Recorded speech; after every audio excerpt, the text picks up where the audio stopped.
اسد شیرازی اور ارمغانہ اپنے تمام مال و اسباب کے ساتھ روانگی کے لیے تیار بیٹھے تھے۔ انہیں اچانک سبکتگین کی آمد پر شدید حیرت تھی۔ خود نگار خانم بھی امیر غزنی کو اپنے سامنے پا کر حیران رہ گئی تھی۔ لڑکی، ہم نے تمہاری درخواست پر بہت غور کیا، پھر اس نتیجے پر پہنچے کہ تمہیں غزنی میں قیام کرنے کی اجازت دے دی جائے۔ سبکتگین ایک خاص لہجے میں ٹھہر ٹھہر کر بول رہا تھا۔ ہم کسی طرح بھی شیخ نظام الشاہ کی گواہی کو نظر انداز نہیں کر سکتے۔ ان کی گواہی ایک بڑی گواہی ہے۔ مگر سبکتگین یکایک کچھ کہتے کہتے رک گیا۔ پھر اس نے اسد شیرازی اور ارمغانہ کو مخاطب کرتے ہوئے کہا، تم دونوں کمرے سے باہر چلے جاؤ، میں تنہائی میں نگار خانم سے گفتگو کرنا چاہتا ہوں۔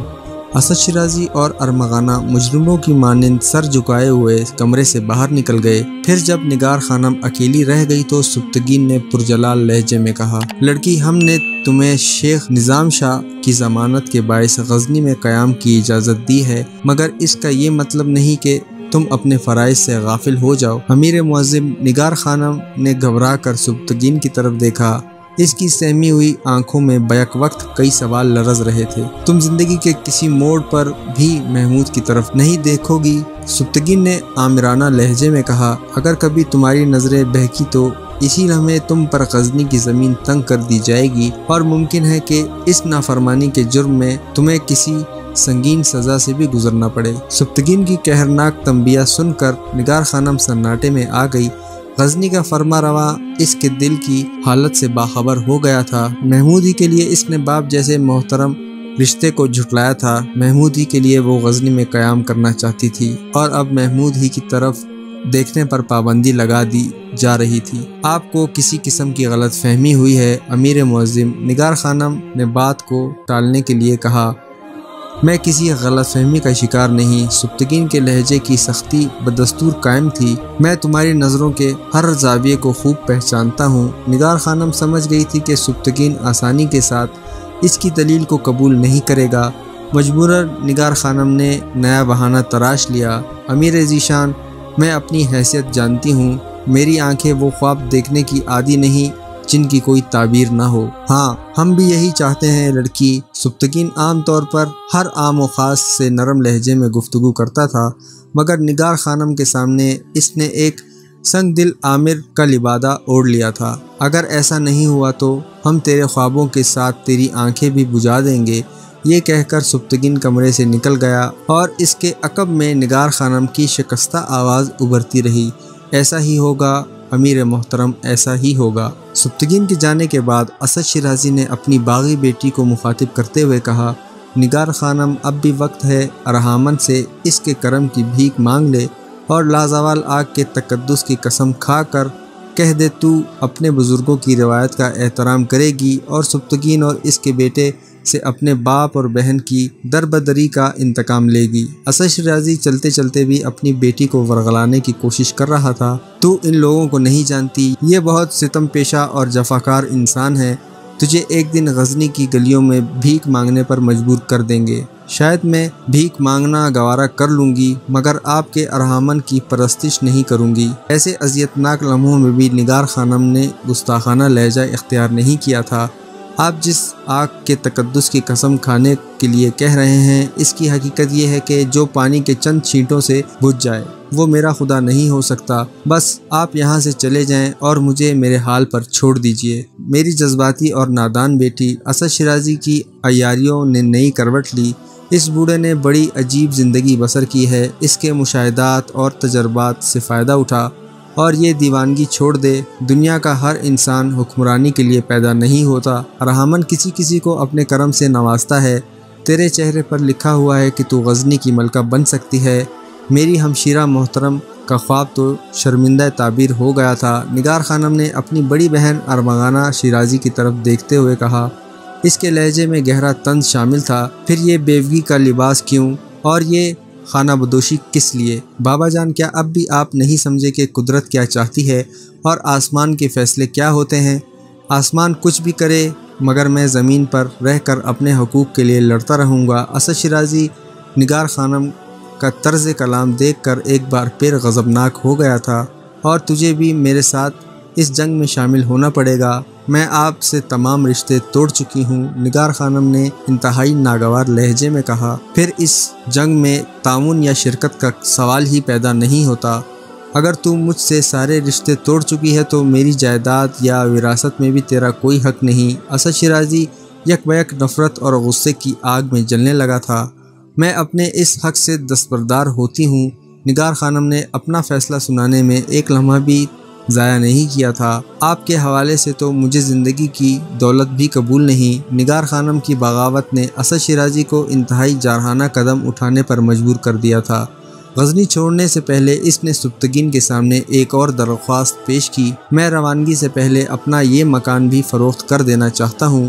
وہ مکان تمہاری چھوٹی بیٹی کے کام آ سکتا ہے۔ سبکتگین نے اپنی رائے کا اظہار کیا۔ اب اس کے اور میرے درمیان کوئی رشتہ باقی نہیں۔ اسد شیرازی نے کسی بہرحمانہ تاجر کے لہجے میں کہا۔ وہ جہاں چاہے رہے، غزنی کی زمین بہت وسیع ہے۔ اسد شیرازی بڑے شفاقانہ انداز میں مسکرایا۔ سبکتگین الجھ کر رہ گیا۔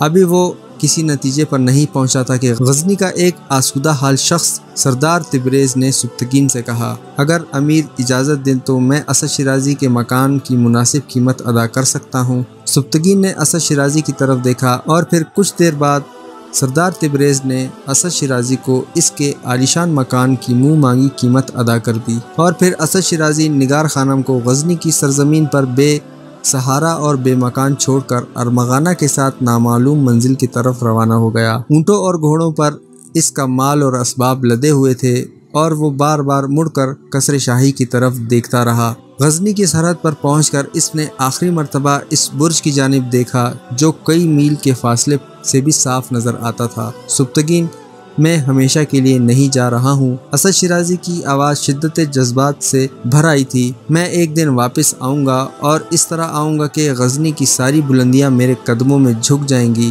ارمغانہ کی آنکھوں سے آنسو بہہ رہے تھے۔ باپ کی غلط تعلیم و تربیت کے باوجود اسے اپنے وطن سے محبت تھی۔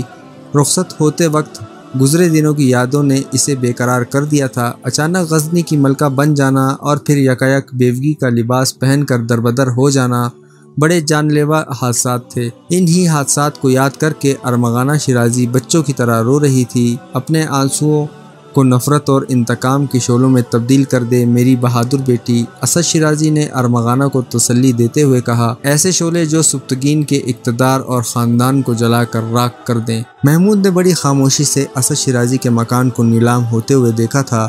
اس مکان کو خریدنے والا غزنی کا ایک بااثر اور مالدار سردار تبریز تھا۔ سردار تبریز کو دربار غزنی میں بھی رسائی حاصل تھی اور اس کا شمار سبکتگین کے ذاتی دوستوں میں ہوتا تھا۔ سردار تبریز کی عمر 50 سال کے قریب تھی اور اس کی 2 بیویوں سے کئی اولادیں تھیں۔ سردار تبریز فطرتاً ایک اوباش انسان تو نہیں تھا، مگر حسن پرستی اس کی عادت تھی۔ اگرچہ سردار تبریز کی دونوں بیویاں خوبصورت تھیں، لیکن نگار خانم سے ان کا کوئی مقابلہ نہیں تھا۔ سردار تبریز نے کچھ دن پہلے ایک شاہی تقریب میں نگار خانم کو دیکھ لیا تھا اور اسی روز سے وہ اس کے عشق میں مبتلا ہو گیا تھا۔ سردار تبریز نگار خانم سے شادی کرنا چاہتا تھا اور اس نے کئی بار اسد شیرازی سے بات کرنے کی کوشش بھی کی تھی، مگر وہ جھجک کی وجہ سے اپنے دل کی بات زبان پر نہیں لا سکا تھا۔ پھر یکایک پری تگین کی حکومت کا تختہ الٹ گیا اور پھر اس انقلابی صورتحال نے سردار تبریز کے عشق کی آگ کو کچھ دیر کے لیے دھیما کر دیا۔ پھر جب اسد شیرازی اور ارمغانہ کی قسمتوں کا فیصلہ ہو گیا تو پھر یہ آگ پوری شدت کے ساتھ دوبارہ بھڑکنے لگی۔ پھر تقدیر نے اسے یہ موقع فراہم کر دیا کہ وہ اسد شیرازی کا مکان خریدنے میں کامیاب ہو گیا۔ سردار تبریز کا منصوبہ تھا کہ وہ نگار خانم کو اس کا آبائی مکان تحفے کے طور پر واپس دے گا، پھر وہ سبکتگین کے توسط سے اپنی اس خواہش کا اظہار کرے گا۔ سردار تبریز کو یقین تھا کہ ایک بے سہارا اور تنہا لڑکی ناخوشگوار حالات کی یلغار سے گھبرا کر اس کی پیشکش کو قبول کر لے گی، مگر اس وقت سردار تبریز کی حیرت کی کوئی انتہا نہ رہی جب نگار خانم نے اسے سخت لہجے میں مخاطب کرتے ہوئے کہا، آپ کون ہیں اور اس طرح اظہار ہمدردی کرنے کا کیا مقصد ہے؟ میں تمہارا خیرخواہ ہوں نگار خانم۔ سردار تبریز کی آواز لڑکھڑا رہی تھی۔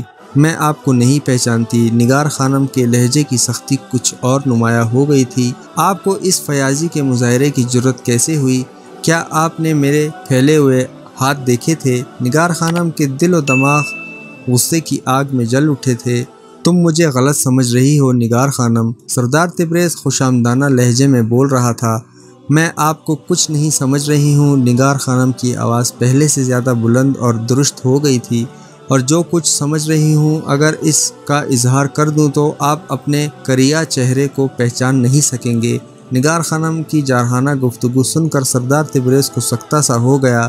اس کے گمان میں بھی نہ تھا کہ اسد شیرازی کی یہ نرم و نازک لڑکی ایسے آہنی لہجے میں بات کرنے کی عادی ہے۔ ابھی وہ کوئی نیا ہیلا ڈھونڈ ہی رہا تھا کہ نگار خانم کی شربار آواز دوبارہ ابھری۔ آپ یہاں سے فوراً تشریف لے جائیں، میں کل کسی وقت یہ مکان خالی کر دوں گی، پھر اپنی یہ قیمتی جاگیر کسی اور ضرورت مند لڑکیوں کو بخش دیجیے گا۔ غزنی میں بے شمار بے سہارا لڑکیاں رہتی ہیں۔ سردار تبریز نے اپنی پوری زندگی میں ایسا تحقیر آمیز لہجہ نہیں سنا تھا۔ کچھ دیر تک تو وہ حیرت اور سکوت کے عالم میں کھڑا رہا، پھر یکایک اس کے اندر کا سردار جاگ گیا۔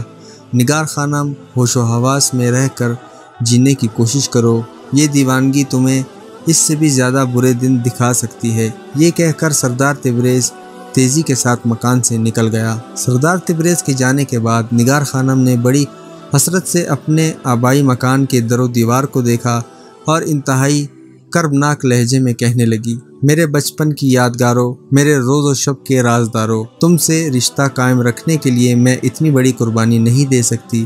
تم تو گردش مادہ و سال سے خوب آشنا ہو، تم نے تو اس شخص کو پہچان لیا ہوگا کہ وہ یہاں کیوں آیا تھا۔ نگار خانم کی آنکھوں سے دو گرم آنسو بہتے ہوئے رخسار تک پہنچے اور پھر گردن سے گزر کر اس کے سینے میں جذب ہو گئے جہاں پہلے ہی آگ لگی ہوئی تھی۔ محمود کی ایک معتبر کنیز الماس نے اپنے آقا کو اطلاع دیتے ہوئے کہا، سردار تبریز بہت سرشاری کے عالم میں آئے تھے مگر واپسی کے وقت ان کا چہرہ بگڑا ہوا تھا۔ پھر میں نے نگار خانم سے پوچھا تو معلوم ہوا کہ سردار تبریز انہیں یہ مکان تحفے کے طور پر دینا چاہتے تھے۔ پھر نگار خانم نے کیا کہا؟ محمود بہت زیادہ بے چین نظر آ رہا تھا۔ نگار خانم نے سختی سے انکار کر دیا۔ محمود کی کنیز اپنے آقا کو تفصیلی رودات سنا رہی تھی۔ وہ کل کسی وقت یہ مکان چھوڑ کر کہیں چلی جائیں گی۔ محمود کے چہرے پر کئی رنگ ابھرے اور ڈوبتے رہے۔ وہ دلی طور پر شدید اذیت کا شکار نظر آ رہا تھا۔ اچھا الماس، تو میرا ایک کام کر دے۔ آخر طویل خاموشی کے بعد محمود نے تھکی تھکی آواز میں کہا، آپ حکم دیجیے آقا۔ الماس نے فرما برداری کا بھرپور مظاہرہ کرتے ہوئے کہا، اگر کبھی تو کسی آزمائش میں پڑ گئی۔ محمود نے اپنے دل کی بات کہنے سے پہلے ایک نیا سوال کر ڈالا، تو آقا اس ناتوانا کنیز کو بہت زیادہ ثابت قدم پائیں گے۔ الماس نے پراعتماد لہجے میں کہا۔ محمود نے ستائشی نظروں سے الماس کی طرف دیکھا اور سرگوشی کے انداز میں کہنے لگا، تو آج رات کسی طرح نگار خانم سے میری ملاقات کرا دے۔ الماس اپنے آقا کی بات سن کر ایک بار پھر نگار خانم کے مکان کی طرف چلی گئی، اور جب اس نے نگار خانم کے سامنے محمود کی خواہش کا اظہار کیا تو کچھ دیر کے لیے کمرے کی فضا پر گہرا سکوت چھا گیا۔ الماس نے دیکھا کہ نگار خانم کے چہرے کا رنگ بدل گیا اور شرم و حیا کے مارے اس کی گھنی پلکیں جھک گئیں۔ پھر وہ گلابی رنگت آہستہ آہستہ زردی میں تبدیل ہونے لگی اور نگار خانم کی آنکھوں سے ہلکا سا خوف جھلکنے لگا۔ اپنے آقا سے کہنا کہ مجھے میرے حال پر چھوڑ دیں۔ الماس بہت دیر تک نگار خانم کو سمجھاتی رہی، اور جب اسد شیرازی کی بیٹی کسی طرح بھی محمود سے ملنے کے لیے آمادہ نہیں ہوئی تو الماس نے انتہائی اثر انگیز لہجے میں کہا، کیا آپ چاہتی ہیں کہ صاحبزادہ اپنے ہوش و حواس کھو بیٹھیں اور ان کی محترم ذات اہل غزنی کی نظروں میں تماشا بن کر رہ جائے؟ نہیں الماس۔ نگار خانم کو محسوس ہوا کہ اس کے دل میں درد کی ایک تیز لہر سی اٹھ رہی ہے اور وہ درد کی شدت سے تڑپ اٹھی۔ میں یہی تو چاہتی ہوں کہ صاحبزادہ میری طرح تماشا نہ بنے۔ آپ کے انکار کے بعد ان کا تماشا بن جانا یقینی ہے۔ الماس نے ایک ایک لفظ پر زور دیتے ہوئے کہا، پھر میں کیا کروں؟ نگار خانم نے گھبرا کر الماس کے کندھے پر سر رکھ دیا اور بے اختیار رونے لگی۔ آپ آقا سے صرف ایک ملاقات کر لیجئے۔ الماس نے نگار خانم کو مشورہ دیتے ہوئے کہا، وہ آپ کے بے گھر ہو جانے سے بہت پریشان ہیں، انہیں کسی طرح مطمئن کر دیجئے، پھر یہ طوفان ٹھہر جائے گا۔ نگار خانم بہت دیر تک اس مسئلے کے نشیب و فراز پر سوچتی رہی۔ کبھی وہ اٹھ کر کمرے میں ٹہلنے لگتی، کبھی اس کے کانوں میں امیر سبکتگین کی پرجلال آواز گونجنے لگتی، اور کبھی آنکھوں کے سامنے محمود کا پریشان چہرہ ابھر آتا۔ آخر اس نے کنیز الماس کے سامنے سر جھکا کر اپنی رضامندی کا اظہار کر دیا۔ نصف شب کے قریب نگار خانم کے مکان کے دروازے پر ہلکی سی دستک ہوئی۔ وہ تنہا لڑکی بہت دیر سے سبززار پر ٹہل رہی تھی۔ آج نگار خانم طویل اور عریض مکان میں اکیلی تھی۔ اسد شیرازی کے تمام ملازمین اور خدمتگار پہلے ہی رخصت ہو چکے تھے۔ اس کی جگہ کوئی اور دوشیزہ ہوتی تو تنہائی کے خوف سے یا تو مکان چھوڑ کر جا چکی ہوتی یا پھر اپنے آپ کو کسی محفوظ کمرے میں قید کر لیا ہوتا، مگر نگار خانم ایک انتہائی شجاع اور حوصلہ مند لڑکی تھی۔ اسی وجہ سے وہ تنہا سبززار پر ٹہل کر محمود کا انتظار کر رہی تھی۔ پھر جیسے ہی دروازے پر دستک ہوئی، نگار خانم نے قریب پہنچ کر آنے والے کو مخاطب کرتے ہوئے کہا، کون ہے؟ اگرچہ وہ جانتی تھی کہ آنے والا محمود کے سوا اور کوئی دوسرا نہیں ہو سکتا، لیکن پھر بھی اس نے احتیاط کے طور پر آنے والے کے متعلق تصدیق کر لینا ضروری سمجھا تھا، کیونکہ وہ سردار تبریز کی طرف سے مطمئن نہیں تھی۔ اس نے رخصت ہوتے وقت سردار تبریز کی آنکھوں میں عجیب سے سائے دیکھے تھے۔ میں ہوں، جواب میں ایک خوبصورت نسوانی آواز ابھری۔ نگار خانم نے فوراً ہی اس آواز کو پہچان لیا۔ وہ محمود کی کنیز الماس کی آواز تھی۔ نگار خانم نے آگے بڑھ کر دروازہ کھول دیا۔ پہلے مکان میں الماس داخل ہوئی اور پھر تیزی سے بائیں جانب ہٹ کر کھڑی ہو گئی۔ اس کے بعد محمود اندر آیا اور الماس نے دروازہ بند کر دیا۔ نگار خانم نے بڑی مشکل سے اپنے دھڑکتے ہوئے دل پر قابو پایا اور آہستہ آہستہ نظریں اٹھا کر محمود کو دیکھا۔ محمود عام سے لباس میں اس کے سامنے کھڑا تھا۔ اس کے چہرے پر کوئی نقاب نہیں تھا۔ نگار خانم محمود کی یہ جرات دیکھ کر حیران رہ گئی۔ کسی نے آپ کو اس طرف آتے ہوئے تو نہیں دیکھا؟ نگار خانم کی آواز لرز رہی تھی اور نظریں جھکی ہوئی تھی۔ نگار خانم محمود کی آواز میں بھی ہلکا سا ارتعاش تھا۔ میں صرف چند لمحوں کے لیے یہاں آیا ہوں، برائے کرم کسی کمرے کی طرف تشریف لے چلیں، یہ جگہ ان باتوں کے لیے مناسب نہیں۔ نگار خانم چپ چاپ آگے بڑھی اور محمود اس کے پیچھے پیچھے چلنے لگا۔ محمود نے دیکھا تھا کہ نگار خانم چلتے چلتے لڑکھڑانے لگتی تھی اور پھر سنبھل جاتی تھی۔ فانوس کی تیز روشنی میں محمود نے نگار خانم کی طرف دیکھا اور اس کے دل کی دھڑکنیں بے ربط ہو گئیں۔ میں نے الماس سے سنا تھا کہ آپ یہ مکان چھوڑ کر جا رہی ہیں۔ محمود رک رک کر بول رہا تھا۔ اسے بات کرنے میں بہت زیادہ دشواری پیش آ رہی تھی۔ اگرچہ محمود ایک بے باک نوجوان تھا، لیکن نگار خانم کی موجودگی نے اس کی جرأت گفتار چھین لی تھی۔ جی ہاں، میں کل کسی وقت یہاں سے چلی جاؤں گی، نگار خانم نے بدستور نظریں جھکائے ہوئے کہا۔ وہ اتنے قریب سے اپنے محبوب کا چہرہ دیکھنے کے لیے بے چین تھی، مگر شرم و حیا سے بار بار اس کی آنکھیں جھک رہی تھیں۔ یہاں سے نکل کر کہاں جائیں گی؟ محمود نے جھجکتے ہوئے سوال کیا۔ کہیں بھی؟ نگار خانم کی نظریں ایرانی قالین پر مرکوز تھیں۔ اللہ کی زمین بہت وسیع ہے۔ بظاہر نگار خانم نے بڑی ہمت کا مظاہرہ کیا تھا، لیکن پھر بھی اس کی آواز سے دل کا درد جھلک رہا تھا۔ مگر میں ایسا نہیں ہونے دوں گا۔ اچانک محمود کا لہجہ بدل گیا تھا اور اس کی آواز سے شاہانہ جلال کی بارش ہونے لگی تھی۔ نگار خانم نے گھبرا کر محمود کی طرف دیکھا۔ شرم و حیا کی نازک دیوار یکایک گر گئی تھی۔ آپ ایسا نہیں کریں گے، نگار خانم نے آہستہ سے کہا۔ اب اس کی نظریں مسلسل محمود کے چہرے پر جمی ہوئی تھی۔ کیوں؟ محمود کے لہجے میں ہلکی سی جھنجھلاہٹ تھی۔ آخر آپ مجھ پر یہ پابندی کیوں عائد کر رہی ہیں؟ اس لیے کہ آپ سے میرا کوئی رشتہ نہیں؟ یہ کہتے کہتے نگار خانم کے چہرے پر ایک عجیب سی اداسی چھا گئی۔ اہل دنیا اس ہمدردی کو نہ جانے کیسے کیسے مفہوم پہنائے گی۔ یہ ہمدردی نہیں نگار خانم، محمود نے بلند آواز میں کہا۔ پھر کیا ہے؟ اچانک نگار خانم کی دل کی دھڑکن تیز ہو گئی اور اس کے سینے میں دبی ہوئی خواہش پوری شدت سے بیدار ہو گئی۔ وہ محمود کی زبان سے صرف ایک لفظ سننے کے لیے بے قرار تھی، اور آج رات اس کی زندگی کا وہ نازک ترین لمحہ آ گیا تھا۔ یہ ہمدردی نہیں ہے۔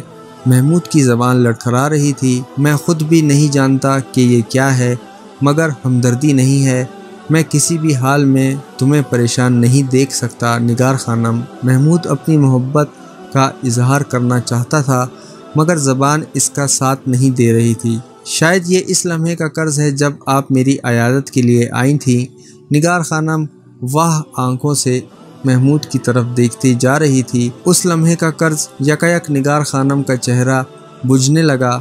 پھر وہ قرض تو آپ نے اتار دیا، میں نے بھی چند الفاظ اپنی زبان سے ادا کیے تھے، آپ نے بھی چند الفاظ دہرا دیے، حساب برابر ہو گیا۔ یہ کہتے کہتے نگار خانم کا شفق رنگ چہرہ دھواں ہو گیا۔ محمود اس کے اظہار ہمدردی کے لیے آیا تھا، ایسے موقع پر کوئی اجنبی بھی آ سکتا تھا۔ نگار خانم جلتے ہوئے ذہن کے ساتھ سوچ رہی تھی، سردار تبریز بھی تو اس سے ہمدردی کا اظہار کرنے آیا تھا، پھر محمود اور سردار تبریز میں کیا فرق ہے؟ نگار خانم کو اپنا دل ڈوبتا ہوا محسوس ہونے لگا۔ وہ قرض ابھی ادا نہیں ہوا۔ نگار خانم کی سماعت سے محمود کی آواز ٹکرائی، میں ایک سپاہی ہوں نگار خانم، اس لیے مجھے شمشیروں کی زبان آتی ہے۔ نگار خانم نے چونک کر محمود کی طرف دیکھا، اس کی کشادہ آنکھوں میں عجیب سا رنگ نمایاں ہو گیا تھا۔ میں آپ کی طرح خوبصورت الفاظ استعمال نہیں کر سکتا۔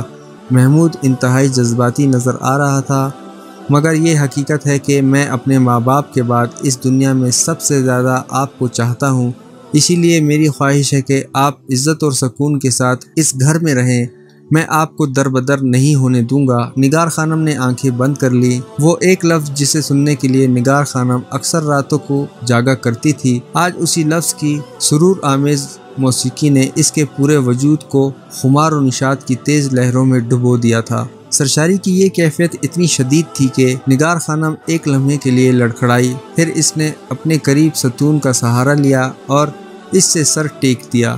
بس میرے لیے آپ کا یہ اقرار کافی ہے۔ آہستہ آہستہ نگار خانم کے ہونٹوں کو جنبش ہوئی اور وہ اد کھلی آنکھوں سے محمود کی طرف دیکھ رہی تھی۔ آپ اس سلسلے میں کوئی قدم نہ اٹھائیں، اب مجھے یہ بے گھری بھی قبول ہے۔ آخر کیوں؟ محمود نے حیرت زدہ لہجے میں پوچھا۔ میں آپ کی رسوائی سے ڈرتی ہوں۔ نگار خانم محمود کو کس طرح بتاتی کہ امیر سبکتگین نے اس پر کتنی ہولناک پابندیاں عائد کر دی ہیں؟ جب انسان کا دل صاف ہو تو رسوائی کیسی؟ محمود نے کہا اور کمرے سے نکل گیا۔ نگار خانم اسے روکنا چاہتی تھی، مگر اس خوف سے چپ رہی کہ اس کے ہونٹوں کی ایک جنبش باپ اور بیٹے کے درمیان رنجش اور اختلافات کی ایک آہنی دیوار کھڑی کر دے گی۔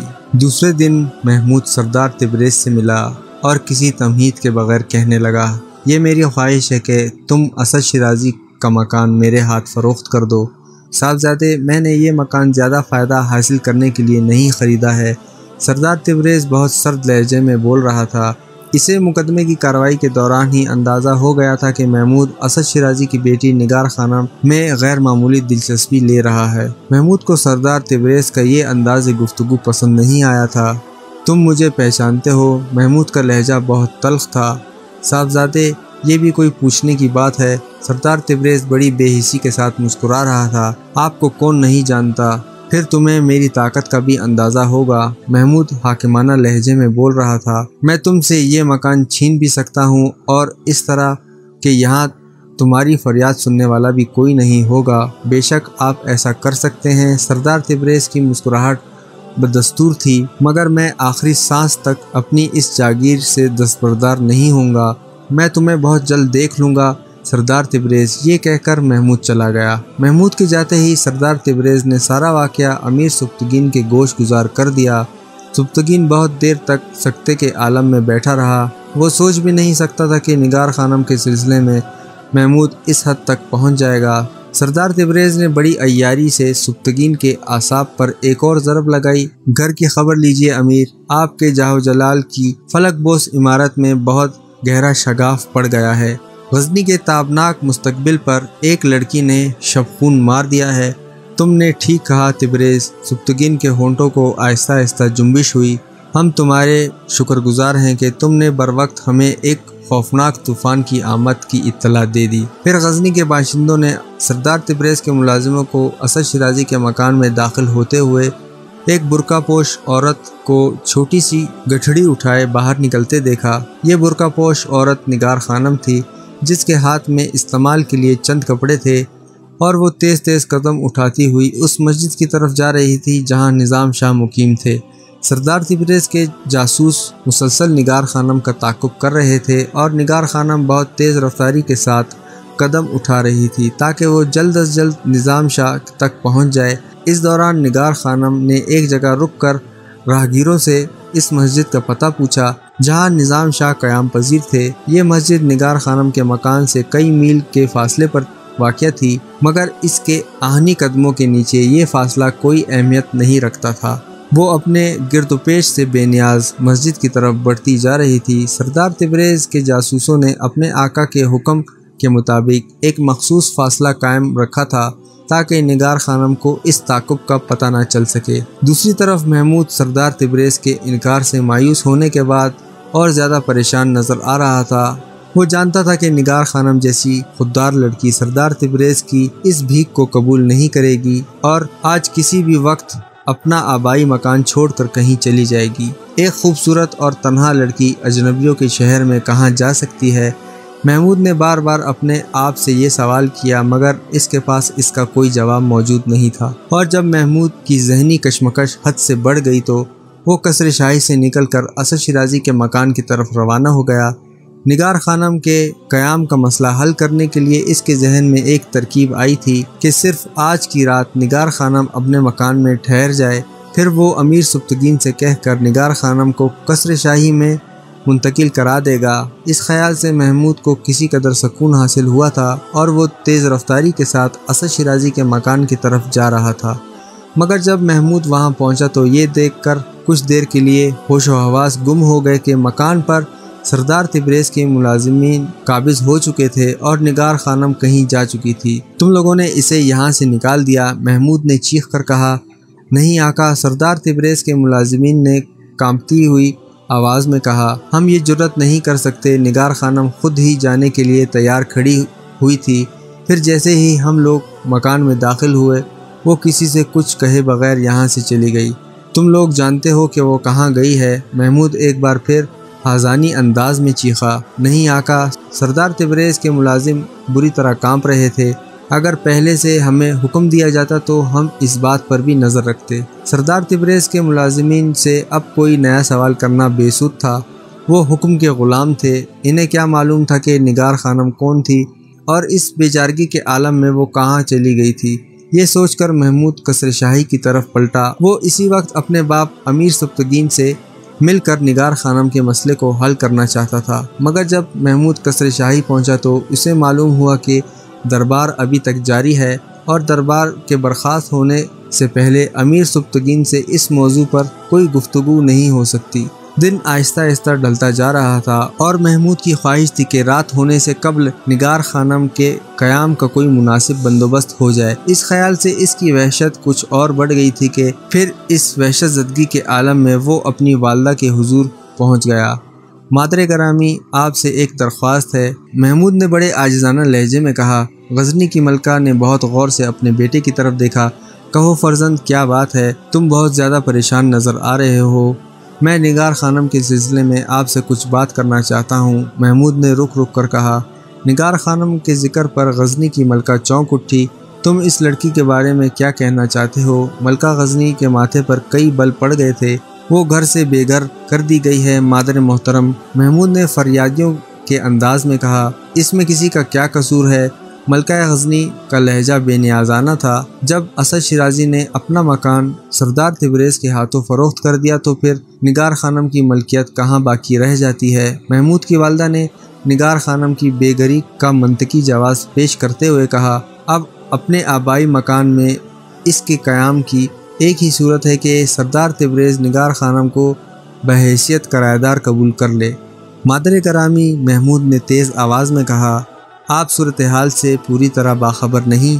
سردار تبریز بہت برا انسان ہے۔ اس نے نگار خانم کو اپنے مکان میں قیام کی پیشکش کی تھی، مگر اس کے ساتھ ہی اس نے ایک بے سہارا لڑکی سے اپنی بخشی ہوئی رعایت کا سود بھی طلب کر لیا تھا۔ خاموش ہو جاؤ محمود، ملکہ غزنی نے ڈانٹنے کے سے انداز میں کہا۔ میں سوچ بھی نہیں سکتی تھی کہ تم اپنی ماں کے روبرو اس قدر گستاخانہ لہجے میں گفتگو کرو گے۔ کیا تم نہیں جانتے کہ سردار تبریز تمہارے باپ کے گہرے اور قریبی دوست ہیں، اور پھر عمر کے لحاظ سے بھی وہ تمہارے لیے ایک بزرگ کا درجہ رکھتے ہیں؟ محمود نے گھبرا کر سر جھکا لیا۔ میں اپنے لہجے کی بے باکی پر بہت شرمندہ ہوں امّہ محترم، مگر مجھ سے نگار خانم کی دربدری دیکھی نہیں جاتی، اس لیے میں نے مادر مہربان کی خدمت میں درخواست پیش کی ہے کہ ملکہ غزنی اپنے اقتدار کی طاقت استعمال کر کے اس لاوارث لڑکی کو خانہ بدوش ہونے سے بچا لیں۔ محمود کے لہجے سے دل کا درد جھلک رہا تھا۔ میں نے سردار تبریز سے کہا تھا کہ وہ نگار خانم کا آبائی مکان میرے ہاتھ فروخت کر دے، مگر اس پر وہ آمادہ نہیں ہوا۔ اب میری التجا ہے کہ آپ اس معاملے میں مداخلت کریں، شاید بابا جان اپنے دوست کی حمایت میں میری درخواست قبول فرما دیں۔ اب میری امید کا مرکز ایک ملکہ عالیہ کی ذات ہی رہ گئی ہے۔ مجھے یقین ہے کہ ملکہ اپنی شفقتوں اور کرم نوازیوں سے ایک درخواست گزار بیٹے کو محروم نہیں کریں گی۔ ایک لمحے کے لیے محمود کی اثر انگیز گفتگو سن کر ملکہ غزنی کا دل بے قابو ہو گیا، مگر فوراً ہی اس عورت نے اپنے جذباتی کیفیت کو نظر انداز کر دیا۔ محمود، تم ہماری اجازت کے بغیر ایک اجنبی لڑکی کے لیے اس حد تک چلے گئے؟ ملکہ غزنی نے ناگوار لہجے میں کہا۔ تمہارے اس طرز عمل پر ہمیں حیرت بھی ہے اور افسوس بھی۔ ہم جاننا چاہتے ہیں کہ آخر تم نگار خانم میں اس قدر دلچسپی کیوں لے رہے ہو؟ والدہ کے اس اچانک سوال پر چند لمحے کے لیے محمود گھبرا سا گیا، پھر اس نے اپنے اعصاب پر قابو پاتے ہوئے بہت آہستہ لہجے میں کہا، مادر گرامی، نگار خانم میری ہمدرد ہے، اس لیے میں بھی اسے برے وقت میں تنہا چھوڑنا نہیں چاہتا۔ محمود نے بڑی سادگی اور سچائی سے اپنے جذبات کی ترجمانی کر دی تھی۔ ہرگز نہیں۔ اچانک ملکہ غزنی کا لہجہ غضبناک ہو گیا تھا۔ وہ تمہاری ہمدرد نہیں ہو سکتی، اسے صرف اپنی ذات سے دلچسپی ہے۔ وہ تمہاری سادہ لوہی اور کم عمری سے فائدہ اٹھاتے ہوئے ایک خوفناک کھیل کھیل رہی ہے۔ کیسا خوفناک کھیل؟ محمود نے پریشان ہوتے ہوئے کہا۔ یہ ساری باتیں تمہیں تمہارے بابا بتائیں گے، ملکہ غزنی نے مشتعل بیٹے کے جذبات کو سرد کرنے کے لیے کہا۔ مگر میں آپ سے نگار خانم کے بارے میں بات کر رہا ہوں، محمود نے ملکہ غزنی کے تبصرے کو نظر انداز کرتے ہوئے کہا۔ اس کا مسئلہ فوری طور پر حل طلب ہے، میں اس سلسلے میں کچھ نہیں کر سکتی فرزند، ملکہ غزنی نے صاف صاف کہہ دیا۔ وہ محمود کے دل میں اٹھنے والے جذباتی طوفان کے زور کو اس وقت توڑ دینا چاہتی تھی۔ آپ اتنا تو کر سکتی ہیں کہ اپنے حکم سے نگار خانم کو عارضی طور پر قصر شاہی میں ٹھہرانے کی اجازت دے دیں۔ محمود نے اپنی دانست میں اس مسئلے کا ایک معقول حل پیش کر دیا تھا۔ میں تمہارے باپ کی اجازت کے بغیر یہ کام نہیں کر سکتی۔ ملکہ غزنی نے نگار خانم کے سلسلے میں مکمل طور پر بے حسی اختیار کر لی تھی۔ آخر بابا جان سرزمین غزنی پر اس بے گناہ اور معصوم لڑکی کا وجود برداشت کیوں نہیں کر لیتے؟ یکایک محمود کے چہرے پر ناگواری کا رنگ ابھر آیا تھا۔ ملکہ غزنی نے چاہا کہ وہ اپنے بیٹے کے سامنے سارے سنگین حقائق بیان کر دے، مگر پھر کچھ سوچ کر اس نے بات کا رخ بدل دیا۔ یہ سوالات تم اپنے بابا جان سے کرو، وہی تمہیں اس کا جواب دیں گے، لیکن اتنا ضرور سن لو کہ تم آئندہ نگار خانم سے کوئی تعلق نہیں رکھو گے۔ محمود اس ذیل میں اپنی والدہ سے مزید سوال کرنا چاہتا تھا کہ امیر سبکتگین اپنی حرم سرا میں داخل ہوا۔ ملکہ غزنی کے چہرے پر ناگواری کی علامتیں دیکھ کر اسے حیرت ہوئی، پھر اس نے محمود کی طرف دیکھا جو سر جھکائے بیٹھا تھا۔ امیر سبکتگین کی ذہانت اور تیز نگاہی نے چند لمحوں میں صورتحال کو سمجھ لیا۔ میں فضا میں بہت بڑی تبدیلی محسوس کر رہا ہوں، آخر اس کی وجہ؟ امیر سبکتگین نے اپنی بیوی کو مخاطب کرتے ہوئے کہا۔ ملکہ غزنی اسی موقع کی تلاش میں تھی۔ اس نے کسی ہچکچاہٹ کے بغیر شوہر سے کہنا شروع کر دیا کہ صاحبزادے کو نگار خانم کی بے گھری کی فکر ستا رہی ہے۔ یہ سن کر امیر سبکتگین کی بھویں کھنچ گئیں اور ماتھے پر کئی بل پڑ گئے۔ محمود، یہ میں کیا سن رہا ہوں؟ امیر غزنی نے بلند آواز میں کہا۔ سردار تبریز بھی مجھ سے شکایت کر رہے تھے کہ تم نے ان سے بہت گستاخانہ انداز میں گفتگو کی ہے۔ سردار تبریز نے غلط بیانی سے کام لیا ہے۔ محمود کے لہجے میں خوف یا پریشانی کا ہلکا سا شبایہ تک نہیں تھا۔ میں نے ان سے نہایت ادب کے ساتھ گزارش کی تھی کہ وہ اسد شیرازی کا مکان میرے ہاتھ فروخت کر دیں، مگر وہ اپنی دولت سے سرشار تھے، اس لیے انہوں نے بڑی بے رحمی کے ساتھ میری درخواست کو مسترد کر دیا۔ آخر میں امیر غزنی کا فرزند ہوں، مجھ سے اپنی توہین برداشت نہیں ہوئی، پھر میری بھی زبان دراز ہو گئی۔ لیکن آپ یقین کریں کہ اس جہریت کی ابتدا خود سردار تبریز نے کی تھی۔ وہ ایک لاوارث لڑکی کی مجبوریوں سے فائدہ اٹھانا چاہتا ہے، مگر بابا جان میں ایسا نہیں ہونے دوں گا۔ محمود کے لہجے سے کھلی ہوئی بغاوت کا اظہار ہو رہا تھا۔ بیٹے کے طرز گفتگو دیکھ کر امیر سبکتگین سناٹے میں آ گیا۔ اس نے قبل از وقت جس طوفان کو روکنے کی کوشش کی تھی وہی طوفان اپنی تمام تر ہولناکیوں کے ساتھ اس کے پرسکون زندگی کے ساحل پر نمودار ہو چکا تھا۔ امیر سبکتگین بہت دیر تک اپنے خیالات میں گم رہا اور پھر محمود کو مخاطب کرتے ہوئے بولا، فرزند، میں سمجھتا تھا کہ تم اپنے باپ کے حکم پر آنکھیں بند کر کے عمل پیرا ہوں گے، مگر اب مجھے محسوس ہوتا ہے کہ تمہارے دماغ میں کچھ اندیشے سر ابھار رہے ہیں، اس لیے میں چاہتا ہوں کہ تم سے صاف صاف بات کر لوں اور تمہیں زمانے کی عیاریوں کے بارے میں سب کچھ بتا دوں۔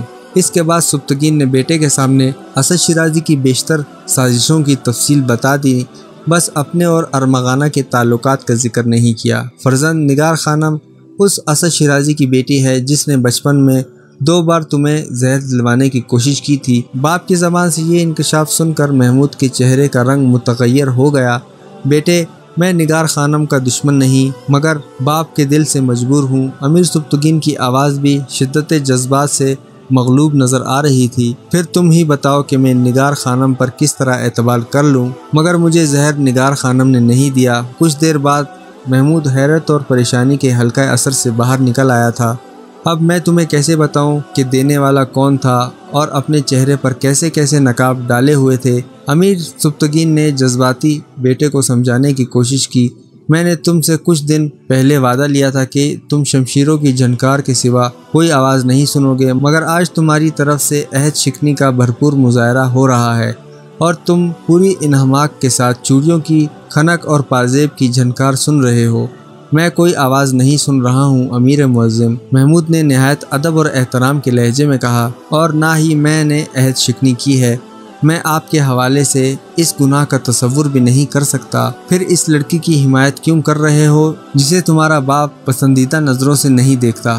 امیر سبکتگین نے کسی قدر تلخ لہجے میں کہا، وہ میری ہمدرد ہے بابا جان، محمود نے کسی جھجک کے بغیر کہا، اور میں اپنے ہمدردوں کو گردش کے وقت تنہا نہیں چھوڑتا۔ تو پھر اپنے ماں باپ کو تنہا چھوڑ دو، امیر سبکتگین نے شدید جذباتی لہجے میں کہا۔ اس دنیا کی ایک یہ بھی رسم ہے فرزند کہ نوجوان اولاد کسی عورت کی خاطر ماں باپ کو ٹھکرا دیتی ہے، تم بھی ایسا ہی کر سکتے ہو، اب تمہیں کوئی نہیں روکے گا۔ یہ کہہ کر امیر سبکتگین واپس جانے کے لیے مڑا۔ میں سردار تبریز سے کہہ دوں گا کہ تم چاہو تو وہ مکان خرید کر نگار خانم کو دے سکتے ہو۔ یہ کہتے کہتے امیر سبکتگین کا چہرہ دھواں ہو گیا۔ شاباش فرزند! اچانک سبکتگین نے پلٹ کر محمود کی طرف دیکھا، تم نے فرزندی کا حق ادا کر دیا۔ امیر غزنی کے لہجے میں بڑا قرب تھا۔ پھر وہ کسی شکست خوردہ انسان کی طرح سر جھکائے آہستہ آہستہ چلتا ہوا کمرے سے باہر نکل گیا۔ باپ کی یہ جذباتی حالت دیکھ کر محمود سناٹے میں آ گیا۔ اس نے سوچا بھی نہیں تھا کہ صورتحال اچانک ہی اتنی تیزی سے بدل جائے گی۔ شور کے جاتے ہی ملکہ غزنی نے چیخ کر کہا، محمود، اب تمہیں کس چیز کا انتظار ہے؟ باپ کی شکست پر اپنی فتح کا جشن مناؤ، اپنے ہمدردوں کو ساتھ دو اور اپنے ماں باپ کو چھوڑ کر چلے جاؤ۔ میرا یہ مقصد نہیں تھا مادر گرامی۔ ماں باپ کو ناراض دیکھ کر محمود بدحواس ہو گیا۔ میں نہیں جانتی تھی کہ تم اپنے باپ سے عہد کر کے اس طرح پھر جاؤ گے۔